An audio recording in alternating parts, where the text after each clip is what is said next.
So మన సినిమాలో ఏంటో వెరీ నార్మల్ సాదాసీదా గై.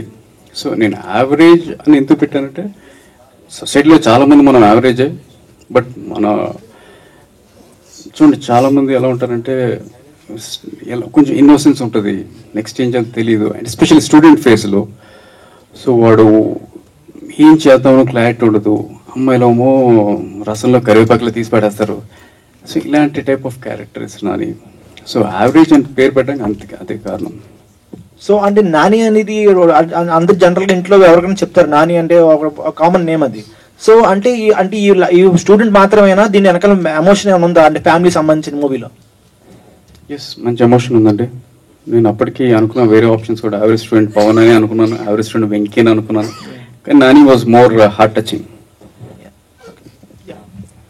Average student Nani alias Pavan Kumar. So అంటే మీ ఫ్రెండ్స్ కొలీగ్స్ కావచ్చు కూడా, అంటే పవన్ అంటే పవన్ కళ్యాణ్ గారు అంటే ఆ కైండ్ ఆఫ్ పిలుస్తుంటారా లేదంటే ఏంటి? అంటే మీరు నాకు కట్అవుట్ చూసారు కదా, ఎక్కడ అలా అనిపించింది? అంటే ఫ్రెండ్స్ యాజ్ యూజువల్గా కామెంట్ చేస్తుంటారు కదా, ఎవరైనా ఇచ్చారా అలా? పావుబజ్జని ఎక్కువ పిలుస్తారండి. ఏంటన్నా అంటే ఏంటి యాక్చువల్ రీజన్? ఏ పవన్ పవన్ కదా అని అంతే. అంటే యావరేజ్ స్టూడెంట్ నాని అంటే మీరు బీటెక్ స్టూడెంట్ ఇందులో? ఎస్ అండి, గీతం, వైజాగ్ గీతం. Okay done. అంటే రియల్ లైఫ్లో ఏంటి అంటే సిచ్యువేషన్, మీరు కూడా యావరేజ్ స్టూడెంట్ రియల్ లైఫ్లో? ఎస్ అండి, మోరల్లెస్ యావరేజ్. బీటెక్ బాధ్యులు లాగా ఏమైనా బ్యాక్లాగ్స్ ఉన్నాయా వెనక అలా ఏమైనా? అన్నీ క్లియర్ చేశాను కానండి, వీకే.